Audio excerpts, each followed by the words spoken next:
All right, Rebels, welcome to the beginning of something different. This is Podcaster's Business Insider, the show where creators stop playing small and start building like business owners. Here, we don't chase downloads for vanity. We build systems, strategies, and shows that actually pay the bills. If you've ever felt like you're recording into the void, wondering if your podcast will ever become something more than just a hobby, this is where the guesswork ends, because you're not just a podcaster, you're a founder, a strategist, a builder. And together, we're turning your mic into a media empire. So buckle up, Pod Rebels, because clarity beats chaos, strategy beats hustle, and momentum beats perfection. Today, we're diving into a conversation every creator needs to hear. Accessibility isn't just a technical checkbox. It's a competitive advantage, and our guest, Maxwell Ivey, known globally as the blind blogger, has spent nearly 2 decades proving that inclusive content isn't charity, it's smart business. If you want your podcast, your brand, and your message to reach everyone, this episode is your blueprint. Let's get into it.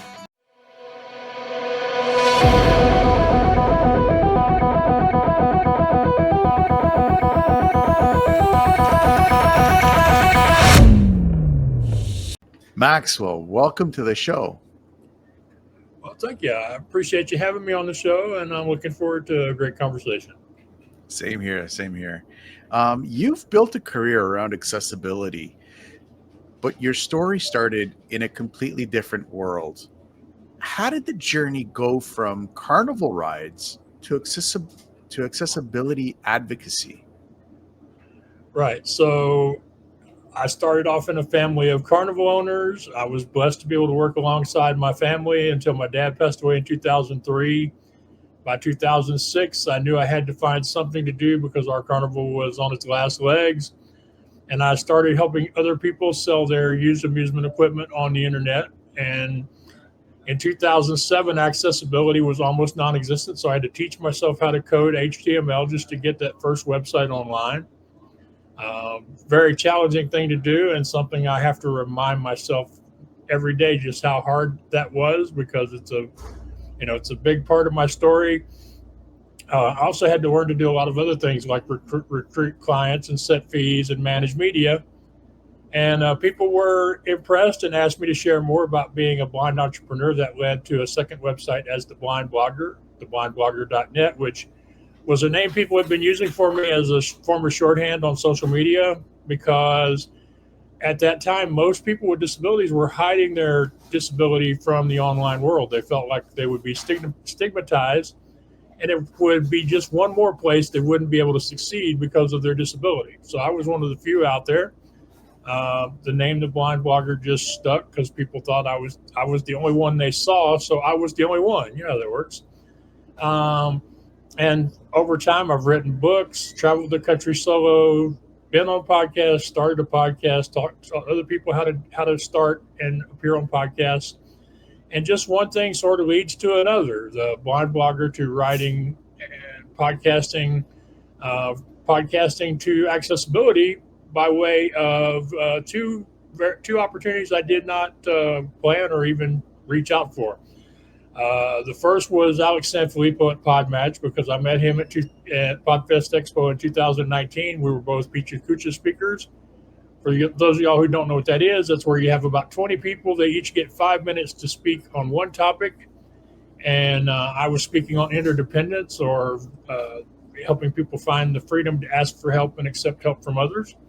And he fell in love with the talk, followed me out in the lobby. We've been friends ever since.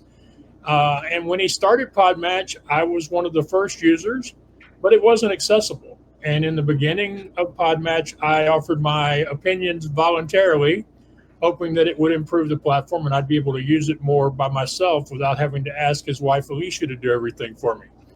And in 2021, when they had the budget and the team had the time and the tools were available, they said, Max, we want to hire you and make you part of the team. So I've been advising them on accessibility since then. And as they continue to change and grow the platform, I regularly go back and see where they're at and help them make sure that they maintain accessibility, because Accessibility is fragile.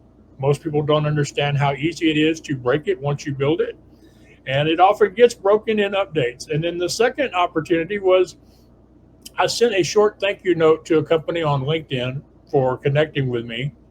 I was trying to expand my network among people with disabilities or people who work in the accessibility arena.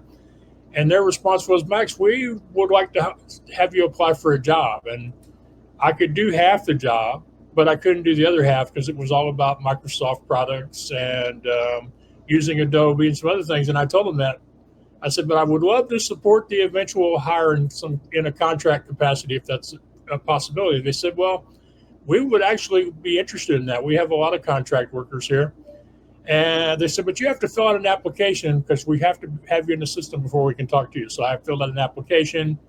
I created a BS resume because I didn't have one. I hadn't had to ever have one. And submitted it. And 30 minutes later, I get email back. It says, Mr. Ivey, we appreciate you applying for the position, but you're not qualified for it. So I got a laugh out of that. And I had 4 interviews with the people at audioeye.com, which is audio EYE. And after talking to the COO, they eventually convinced me, and I say that literally, I'm not exaggerating, I'm not saying it for entertainment purposes. They convinced me that I was a talented storyteller and accessibility expert who could draw on a lot of lived experience to present ideas to people on their website in a way that other people couldn't. And I started writing for them in a blogging capacity. Then they had me do some quality assurance or site evaluations for some of their clients as part of their team. Then they had me host one of their podcasts for about 3 months, but that eventually went away. So these are 2 opportunities I didn't plan on, I didn't reach out for, I didn't even see myself as qualified for, but other people did.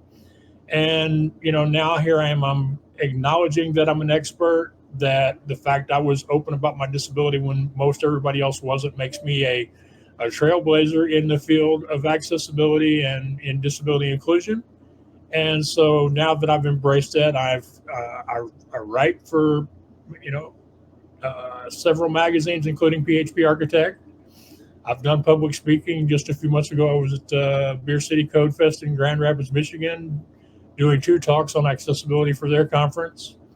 I consult with people. I just started a new assignment with the people at Less Annoying CRM because they periodically like to have me check their stuff out again and make sure that they're continuing to live up to their stated dedication to inclusion of people of all abilities and people from all walks of life. So, and of course, to podcasting as a host and as a prolific guest. So that's how I got here.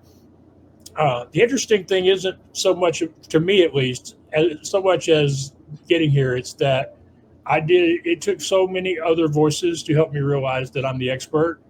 And that once I got here, the hard part was tuning out or letting go of all the other things I had done during the course of my career that no longer served me, that by focusing in on just the accessibility, I can grow my career in a way I haven't in the previous 15 plus years I've been online. Very cool. Probably more than I wanted to hear, but that's the story. No, that's perfect. That's perfect. I mean, it's an inspiring story to tell the truth. I'm sure you and I both know how tough podcasting, copywriting, even coaching can drain a person. I've been doing coaching. I've been a personal trainer for 15 years. I ran the Fitness Oracle for 3 years. And there's so many times where I've had myself, I can only speak for myself, how many times I felt that fire just go away. Just like, you're putting out content into the stratosphere, and you're pretty much hoping and praying that people are going to consume it and better their lives. How do you keep that fire alive, to keep podcasting, to keep writing, to keep coaching? Right. So I would say the part of this is a long time practice of finding the positive in my daily life. I like to tell people that those of us who have experience with resilience, we do it because we have fallen down a lot and we've had a lot of practice getting back up. And when you make it a daily practice to seek out the positive things that either have happened or that you expect will happen before the end of your day, it makes it a little easier to keep yourself going. As far as creating content, working with clients, all the things that we have to do in order to try to turn our passion into a business. It also helps if you can work in curiosity, if you can find something new to approach what you're already doing. The old thing about some days the best way to get through your 9 to 5 job is to take a different route to work. So if you can figure out a way to add wonder, curiosity, make regular tasks into experiences, it's one of those things. It's hard. It's harder to do than it is to say. But one of my favorite authors, Elizabeth Gilbert, she wrote the book Eat, Pray, Love that everybody knows. But she's been a freelance writer for like 20, 30 years. Literally thousands of articles published throughout her career, and she wrote a book for creatives that I highly recommend called Big Magic. And it's a self-help book for creators, especially for authors, but it's a very entertaining book. And in there, one of the one line that really sticks with me is curiosity will carry you through when passion abandons you. And her example of that is she had a book that she had been hired to write after the Eat, Pray, Love, and she was just not feeling it. So she noticed her gardener one day, and she was curious about what he was planting in her garden, and she asked him about it. The next thing she knows, she's 3 years later, she's got a 3-book thing on plants in people's gardens and where they come from, and how an ordinary English country garden is a mixture of plants from all over the world. So that's an important thing to do. Also, it really helps if we take time for ourselves to enjoy some aspect of fun, such as some busy executives have toys in their office, but a few years ago, coloring books were the thing. Me, it's audio books or listening to the old time radio shows or listening to my sports teams lose on the radio. And as much as I can, getting in a certain amount of physical activity every day, like the 20 or 30 minutes on a stationary bike, or as I like to call it, the bike that doesn't go nowhere. But one other thing that you can do is to examine what it is that's causing you to maybe not feel so into what you're doing. And this is one of those things where having a podcast can be really great for people, because you get the opportunity to have conversations with experts and learn from them as the host. And I really love speaking with Jeff Smith, and he's known as the KPI guy, which stands for Key Performance Indicators, for anybody who wonders what those three letters are for. But he said, Max, in order for you to do something long term, it has to have 3 things. It has to be something you're good at, something you enjoy doing, and something people will pay you to do.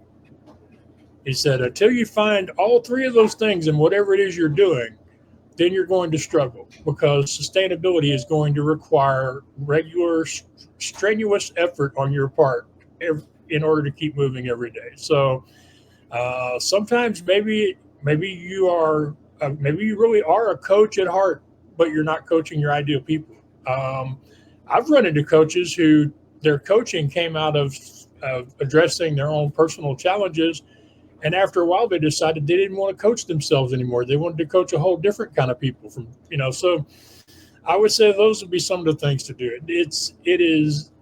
It doesn't disrespect the accomplishments you have, the challenges you've overcome in the past, if you decide that you want to do something slightly different in the future, or maybe something drastically different.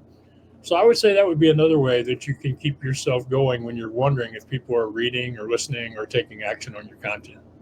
Very cool. I've always found that the best coaches are the ones that have coached themselves, the ones that have taught themselves the lessons and trying to help other people. I've taught myself a lot of lessons, and I still don't consider myself a graduate yet. So you and me both. We've got a lot of topics to cover, so Okay. let's jump into the thick of the stuff that I wanted to bring you on the show for. Um, what lessons from podcasting, what's your excuse, and later the accessibility advantage? What are some of the biggest surprises or challenges that you've ran into, and what did you do to get around them? Okay. So I think one of the best things I can do for your audience is to share another expression I try to use in my own life because I find it really helps, especially with something like podcasting, because there are just so many experts with so many opinions, and some of them don't have a clue of the life that you're living. So Louise Hay was famous for saying that the two most dangerous expressions in the English language are should and should not. So as far as a podcast goes, the first thing is remember this is a personal production of yours to serve whatever purpose you have in mind for it, whether that be a way to make money through standard monetization or a way to promote your business, whether that be a product or service, or whether you want to be a coach, um, or perhaps you want to just educate people about a particular hobby, or you want to be an advocate. So all of this stuff is your personal choice, and you get to decide how you're going to solve all the many problems that go along with having a podcast. And if you're smart, you will decide them based on who you are and where you are at the time you have to solve them. Because we can always do it better tomorrow or next week or next year, but we got to get through today. So, for example, for me, I am not an editor. The tools, even now, for editing a podcast are just not accessible. They're not enjoyable. They're not easy to use. I have to think and concentrate, and the kind of time I have to invest, even though I am pretty good at being good enough, and a lot of people have trouble with perfectionism when they start editing, but I'm good with good enough. Some people might say I'm too good with good enough, but I know that if I edited, I wouldn't be able to release my content because I'm just not good at it, and it would take me a long time. And so even if I did release content, it would take longer. And I try to think about the person who might have needed to hear what I had to say or what my guests had to say. Do they have time to wait a week or a month? Or, what if I never release it? So I decided in the beginning, hey, I I can't edit. I'm not good at it. I'm just not going to do it. And I'm going to tell people I'm not going to do it. And so my podcast became I think, one of the early examples of a recorded live podcast along the same lines of recorded live television from back in the 50s. And nobody ever complained about it. In fact, most people thought it was just a very honest way of doing it. It still comes across as more honest, more raw, more, in the moment. And if stuff happens, then that stuff ends up out there in the world because that's just how I'm going to get my content out there. And we're recording this on StreamYard. Recently, my good friend Alex Sanfilippo at podmatch.com, he challenged me to start doing my podcast live daily. He believes that since I'm also bad at lead generation, that if I use my podcast interviews as a way to connect with new people and use it as a beginning of lead generation, that I will be much more successful as a consultant and a writer. So that's my goal. I'm not there yet. But in order to do that, I had to find a live platform. And so I've tried out about half a dozen live platforms, and none of them are accessible. The best candidate for recording is still Zoom, but the process of connecting Zoom to social media accounts, if you're going to broadcast live, especially if you want to broadcast to LinkedIn, is a nightmare. Yeah. If anybody from Zoom is listening, y'all need to fix that stuff. StreamYard is about my best option, but there are a lot of stuff in StreamYard that don't talk to my screen reader. I am a totally blind gentleman. I use a screen reader. So if the software developer doesn't tell it how to talk to my screen reader, it's as if it doesn't exist. So, like, for example, on StreamYard, when I get ready to go live, the countdown clock does not talk to my screen reader. I don't know that it's doing a countdown. The message that goes up there that says you're live doesn't communicate to my screen reader. So I've got two options. I like the second option better because it's more fun. My first option is just to count one Mississippi, two Mississippi, and hope I'm right. But the way I've been doing it is I ask my guests to knock on the table or rattle some papers or just say, "Hey, Max, you're live," because it's a reminder that it's live, and it draws attention to the fact that I'm overcoming a challenge based on a simple solution and what's available to me in the moment. And the other day, I had a really cool surprise. Alex decided to let me know we were live by playing his ukulele. I don't know if you knew he played to you, but I did that was a not. really cool opening, and it's kind of become a running gag on the podcast that the first 30 seconds or whatever is going to be messed up because of StreamYard, and who knows? Eventually, hopefully, they will hire me to fix all this stuff. But until then, I'm going to have fun with it, and that's my best example of podcasting. There's going to be lots of things you have to overcome. Some of the solutions are going to be terrible, but you find the best solution you can, you do the best you can with it, and as over time you get better. In the course of my podcast, I've gone from using the built-in camera in my laptop, which meant that when I recorded video, it was pointing up towards me. And trust me, I've learned through many heartfelt pleas from friends I trust that nobody wants to look up at somebody's nose while they're watching a video.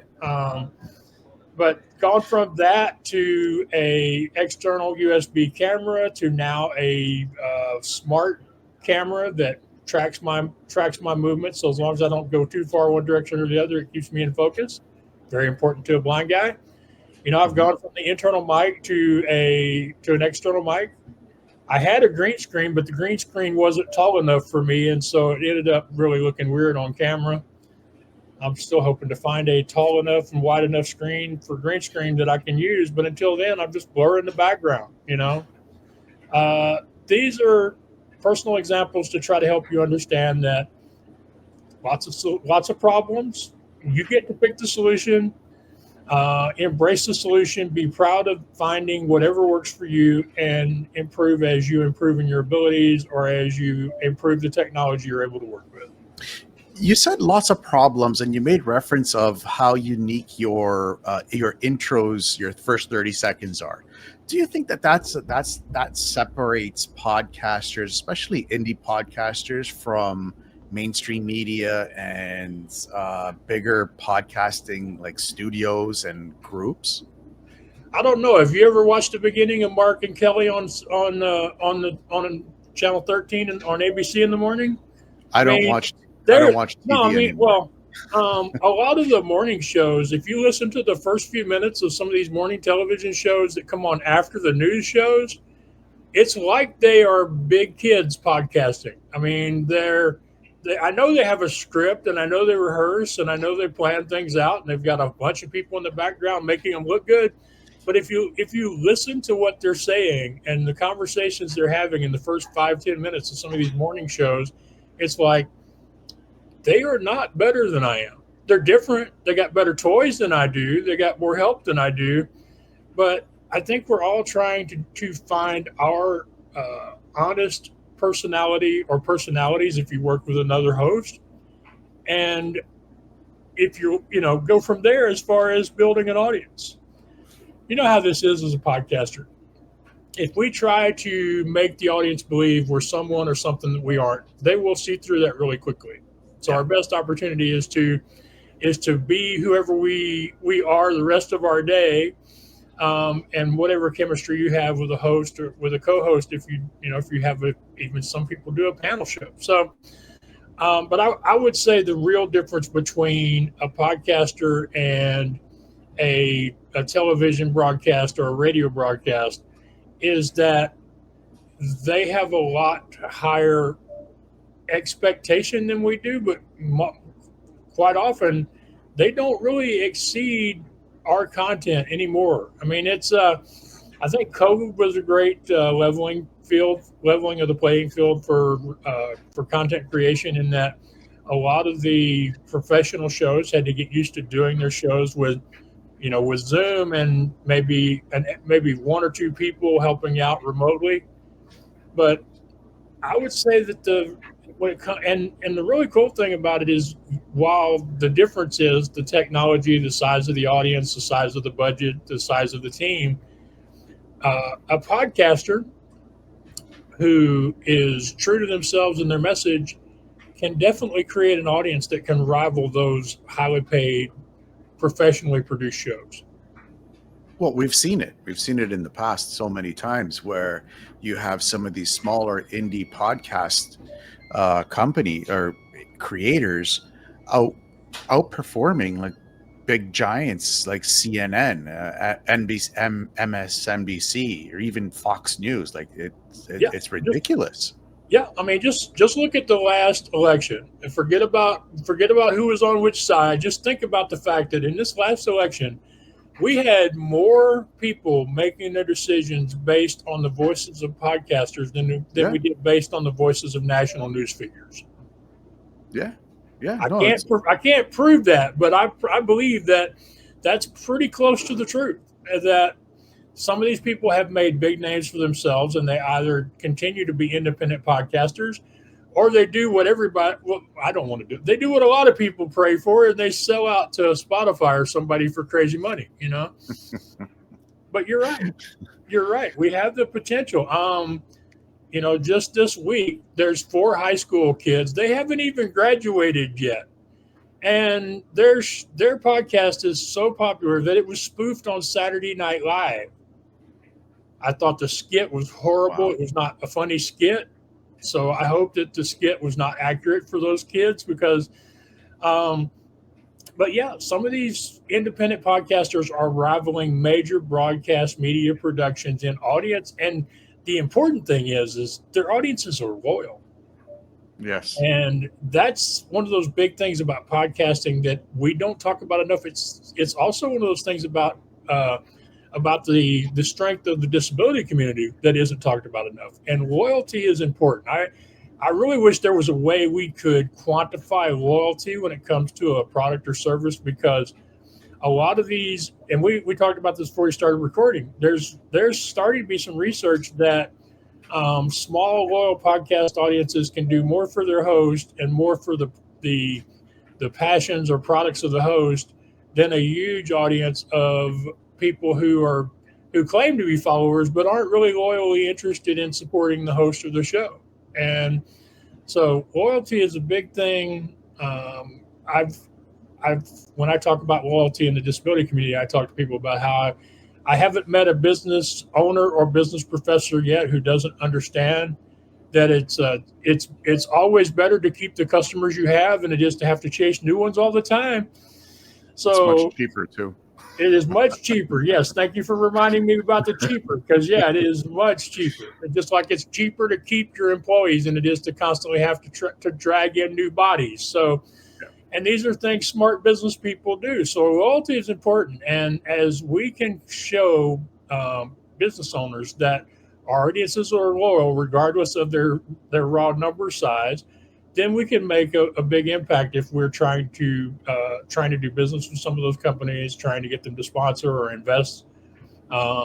Trying to make arrangements to maybe evaluate a product for your community or whatever. Those are and you know, as an accessibility person, I kind of compelled to talk about this at least a little bit that less than 5% of the internet is accessible, and even fewer of the physical products are accessible right off the shelf. So, as a community, people with disabilities tend to be some of the most loyal consumers. If we find a business that makes a product or service and they deliver it in an accessible manner, we will stick with them through the good times and the bad.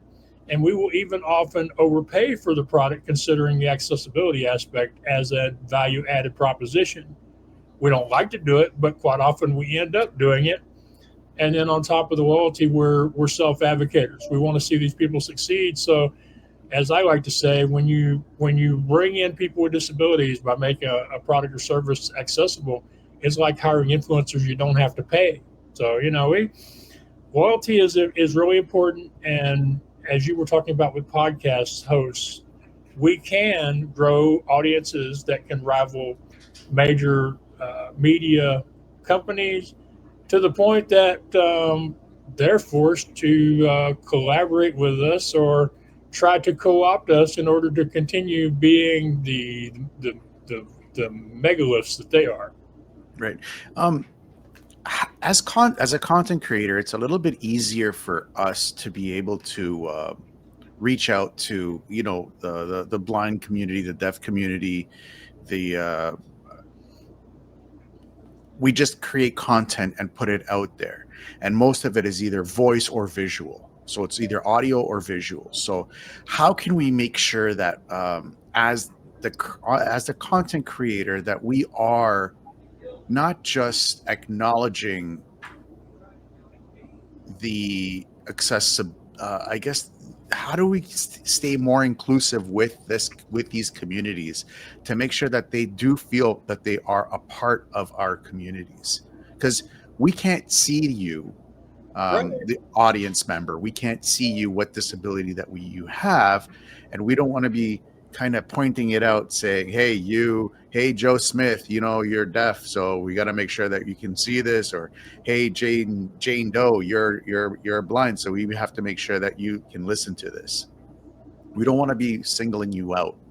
Right. So with the video, and with most people nowadays are recording video and then they're exporting audio.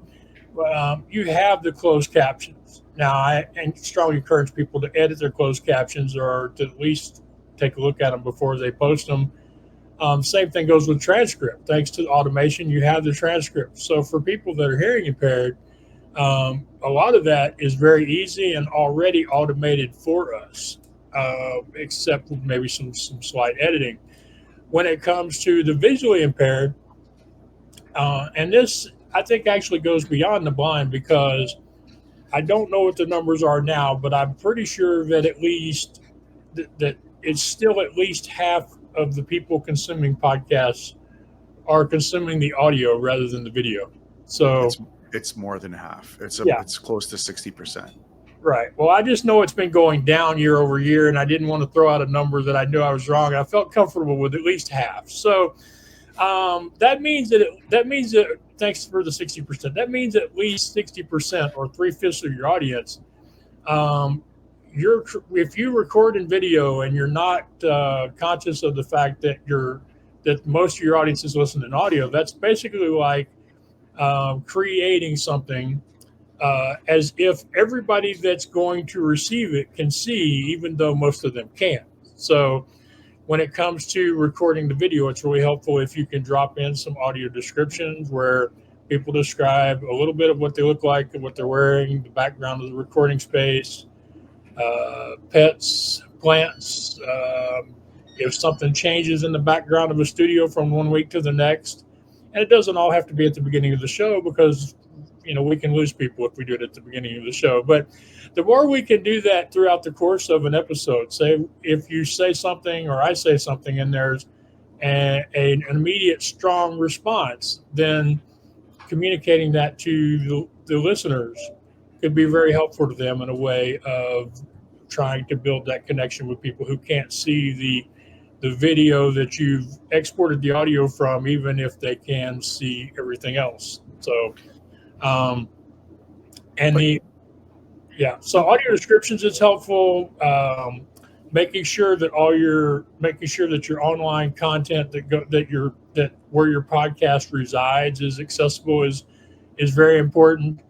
Uh, One other thing I recently learned about closed captions that I think is interesting is that 85% of Facebook users won't watch a video that doesn't have closed captions, and 37% of people under the age of 40 won't watch an Instagram video if it doesn't have closed captions. And obviously that's because quite often they're listening to those videos in places where they don't have access to the audio. So the closed captions benefit the person who doesn't have a hearing problem or isn't deaf just as much as they help out the disabled person. And so that's a good example. But for me, like, so like generally if I'm going to do an audio description, I would say that I'm an older Caucasian man. I'm a large person. I have medium length brown curly hair with some gray and some white in it. And I have green eyes, and I'm wearing a blue button down shirt today. I'm recording this in my bedroom. Uh, and there's nothing special about my background. I do have retinitis pigmentosa or RP that results in my being almost totally blind. My pronouns are he and him. And so those are some of the things that I would mention. We used to have a dog that liked to come on my podcast many years ago, and I would say that, she was a large white dog that was part Greyhound and part Dalmatian. So we always referred to her as a Greymation. You know, Nice. I like to work Nice. in a joke. I like to work in something to, ease the tension when I do an audio description. Like up until a few months ago, my stylist told me that I needed to dye my hair because it made me look more trustworthy. Now she's decided I no longer need to dye my hair because it makes me look more distinguished. But before then, I would I would tell people, my hair it's a medium brown. I'm not exactly sure what color. It depends on what was on sale at Walmart the last time we dyed it. um, So let's. audio descriptions can be very helpful. Closed captioning, transcripts, making sure that everything on your website, your blog posts, your social media posts, making sure all that stuff is clearly labeled so it can be easily navigated by people using adaptive equipment is Mhm. very important. And then respecting the needs of people with developmental disabilities by avoiding flashing lights, avoiding certain color combinations. We could go into all of that in more detail. People can look up the Web Content Accessibility Guidelines, or WCAG, at the w3c.org website and find out more about what some of those things would be. But Okay, the we'll most, we'll the post most we'll important, post. yeah, Sorry, we'll post that link below so people have access I'll to it. get you that link. Yeah, but the most important thing is sincere effort. I mean, because just like people can tell when a host is a phony, people can tell when you care. So if somebody is just willing to make sincere effort over time to try to learn what accessibility looks like and try to improve their website or their online presence over time, that's pretty much what we need. That's what we're asking for. And in all honesty, that's really the only sane way to approach it. And I'm glad to see that the phrase accessibility as a process, not perfection, is starting to catch on, because you tell people they have to make their websites or their podcasts accessible tomorrow, that doesn't get you anywhere. I Hmm. find people don't respond well to fear or threats. Generally, if they respond at all, you get a decision to implement the absolute least uh, requirements that are possible and no more. Whereas if you can help somebody understand why they should care about something and why it benefits their business, then you get an embracing of the process and the concepts. And you have somebody that goes beyond it to the point that not only is their website accessible, but along the way they improve the user experience for everybody else. And that's the really cool part is once people start to understand that dark mode was invented for the blind, but it helps sighted people on mobile devices, or that curve cutouts, that people still fight over in some cities for people in wheelchairs are great for delivery men and people with strollers. That's we can get to the point where we start to focus more on the universal benefits of including people of all abilities, then we get somewhere. Hmm. Let's take this one step further. As a content creator, we're our prime objective, our prime derivative or directive, if you will, is community. Build the community as much as you can and make it as inclusive as possible. Now, if I have like a live stream, let's say, this hypothetically speaking, and I have a blind person watching my live stream and a deaf person watching my live stream, how can I connect easily with them to make them feel a part of the community?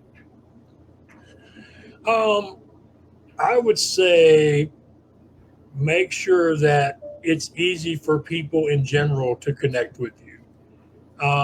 Let people know during your podcast that you sincerely want to hear from them, not just so that you can grow, not just so you can grow your podcast, but because you care about connecting with the people who follow your show.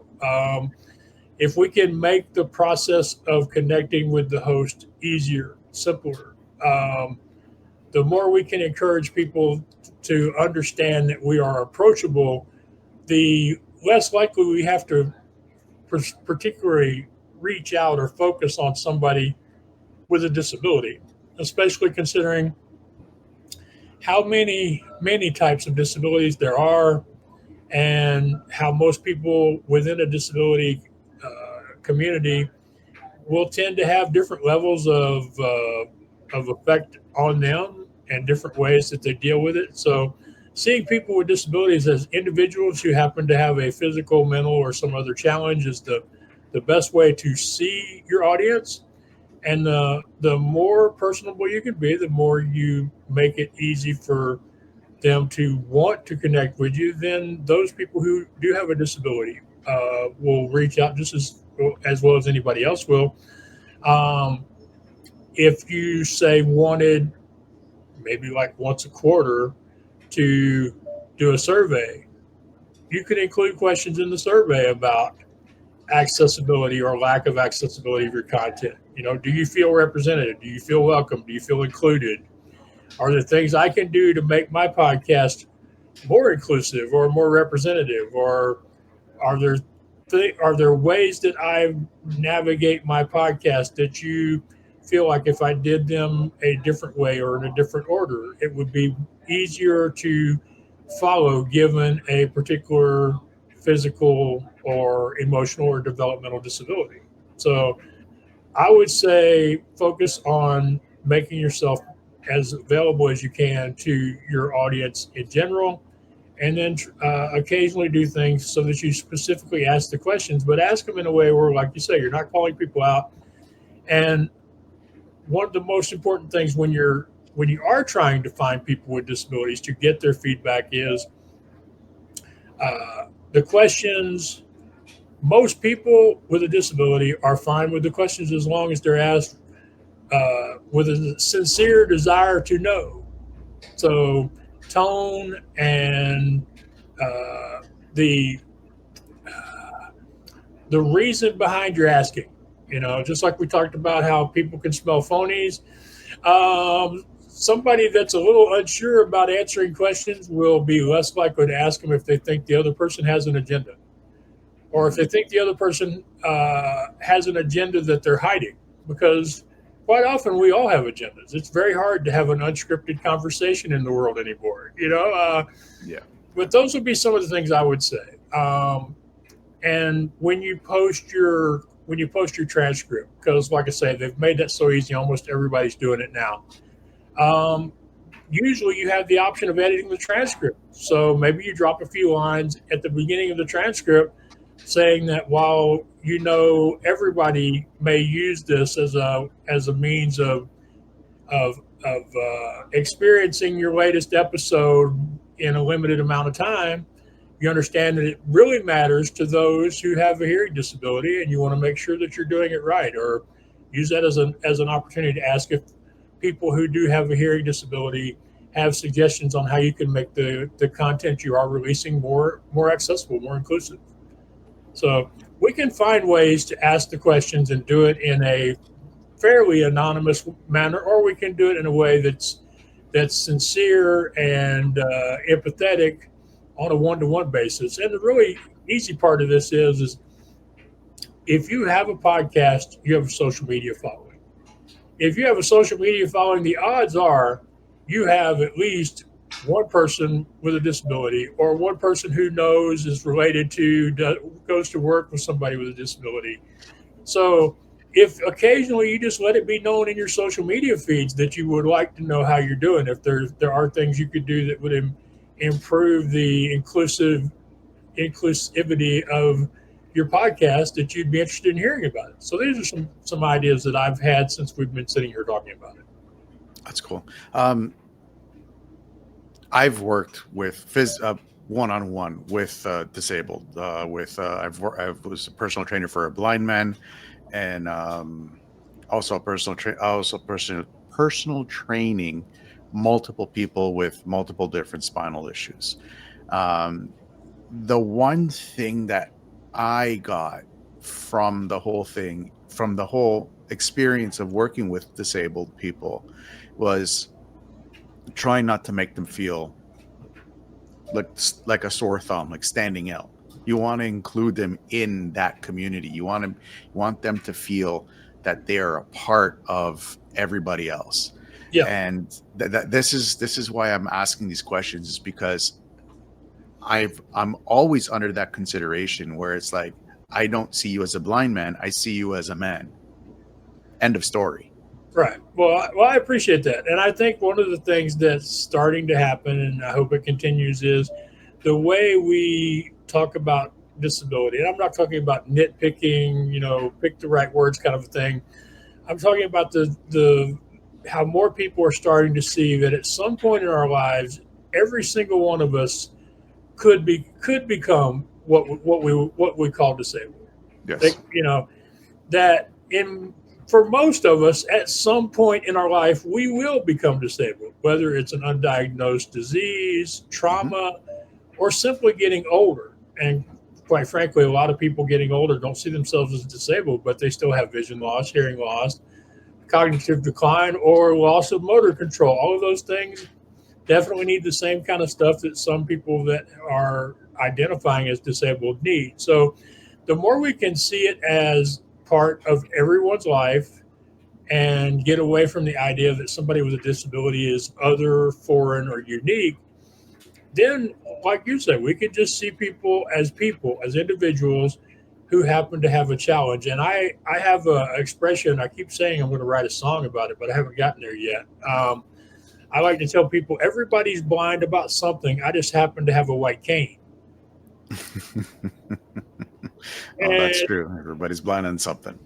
yeah, everybody's blind about something, and just like everybody has something in their life that, while it may not be a disability, it's an extreme challenge they have to deal with every day. It could be their spouse, extended family member, parent, child, pet, work environment. As many podcasters are side hustlers, it could be personal, physical well being. It could be mental health. It could be financial issues such as job loss, having a job that isn't paying you enough given changes in the cost of living.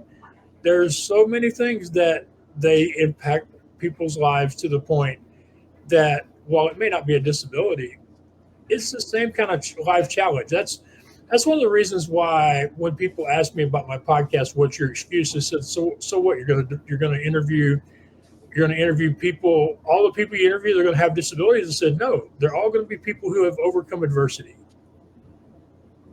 because that's one thing we've all done, will do, and will do again. Yeah. We all have our own challenges in our own personal lives, and some of them are more difficult than others. There are people with disabilities who I'm like, man, I'm a piker compared to what they got to put up with. Uh, but that's one of the things I have gotten asked about that podcast. Is it going to be all disabled people? And I'm like, no, it's going to be people who have also lived through trying personal circumstances. I want to find out, how do other people get through the junk that they live with on a day-to-day basis, and hopefully by sharing those stories, experiences, and techniques, we can all help each other do a little better. It's admirable to have that. But there's some people out there that put it on a ranking system, and that's what I can't stand. It's like, my suffering is more than your suffering. It's like, well, I can find like 1,000 people that have more suffering than you. So how would you approach somebody who's, really hard on themselves, a little bit too hard on themselves? Um, I would say one of the best things to do is to find ways to meet or surround yourselves with people who have it just as bad or worse than you do, and that can be hard when you're in the middle of the misery. We've all sat in a doctor's waiting room and unfortunately sat next to that one person who the only thing going on in their lives is all the things that are wrong with them. Yeah. And generally I try to get away from that person as soon as I possibly can, because there's only so much negativity my naturally positive nature can withstand in one sitting. I mean, Yeah. And sometimes that's what we have to do. Sometimes we have to say, look, there are people in my life that are negative, toxic. They drain my energy in some other way. I just can't be around those people, or can't be around them for long periods of time. There are activities, most people, I don't talk about this a lot, but besides my vision loss, I also have chronic lymphocytic leukemia. It's in stage 0, and it's relatively under control. It's creeped up a little each year, but at this point, we're pretty good with where I'm at, but it still causes fatigue. It still gives me a compromised immune system, and it still means it takes me longer to recover from injury or illness. So one of the things I've had to learn and be real careful is not just eliminating or avoiding people that drain my energy, is avoiding responsibilities or jobs or clients that will drain my energy. So a lot of this is sometimes you just have to protect yourself. Sometimes you have to be the parent on the airplane that puts the mask on your face before you put the mask on the child. And it's hard. I'm not going to tell people it's easy. I think that's one of the things a lot of the quote gurus get wrong is they make this stuff sound easy. The truth is, a lot of the stuff, pretty much any idea you've heard will work, but it's going to take practice. It's going to take routine. It's going to take reps, and it's not going to be easy at first. So, but recognizing that you have value, that you deserve to be respected, that you deserve to feel happy and healthy and safe in your environment, whether that be in person or online or both. And once you decide that you have that value and you have that right, then you can get to the point where, like, there's just certain people it's not my best interest to be around, or there's certain jobs that it's not my best interest to do. And sometimes it's cool if you can think of some other way to do the things that you're not good at, like not editing a podcast or using podcast conversations as lead generations, because I hate sending cold emails. Who doesn't? I don't think there's a single person in this world that loves sending out cold emails or cold text messages. Oh, there are, and they make crazy money. If you want to see something fun, go on LinkedIn and look up sales and see what those people are making relative to the amount of hours or amount of training they have to have. It is crazy what somebody who is good at sales and enjoys sales can make. Yeah. Max, we're coming up close to the end of the show. And these are 5 questions that I ask all my guests to get their opinion on. Okay. If you could go back to day 1 of your journey, what would you tell yourself before you hit record? I would say, if we're going all the way back to day 1, that would be all the way back to 2007. I would say, Max, you are capable of so much more than you know you are right this minute. And if you just wait a while, you're going to find out. Awesome. When motivation disappears and no one's watching, what keeps you showing up anyways? This one is easy. I show up a lot of times because I'm afraid of disappointing the people who have come to count on me showing up. Amazing. What's the failure that punched you in the mouth but ended up building your backbone? I've had so many failures. It's hard to pick one. When I started the Midway Marketplace, it was after an especially bad week in the carnival business, where I was like, if I can't make any money here this week, I'm never going to make any money next week. There was also a trip to New York City in 2018 where I ended up having to be rescued by a couple of online friends to get myself back to Houston, Texas. And that one basically helped me understand that I am too good of a content creator and speaker to be paying to or putting myself through experiences when I deserve to have my needs taken care of, and I deserve people to pay me a fee or provide my expenses, or both. So sometimes it takes a really hard fall for you to go, okay, that was not a smart way to approach things. Now, how can we fix it? Very cool. How has your idea of success changed? And what does it really mean to you now? I've never really had a good definition of success, and my definition has changed over time. But I would say that I'm a success because I continue to do work that I love and I continue to help a lot of other people, either directly or indirectly. I'm a success because I continue to move forward even on the days when things get really hard and other people would quit.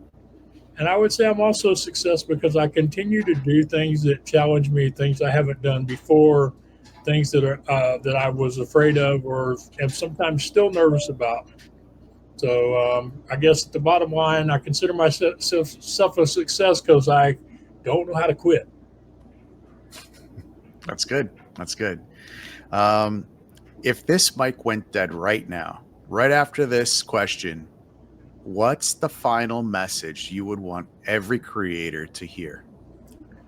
Don't wait on someday, which, by the way, happens to be the chorus to my latest song. Max, thank you for sharing your story, your wisdom, and your mission to make the world and the web more inclusive. Conversations like this remind us that accessibility isn't about limitations, it's about possibilities. All right, Rebels, remember this: your voice has power. Every episode you record, every story you tell, every time you hit publish, you're not just making noise, you're making history. So don't wait for permission. Don't play small. The world needs your voice, raw, real, and unapologetic. Keep creating, keep pushing the boundaries, stay bold, stay sharp, and as always, long live the rebellion.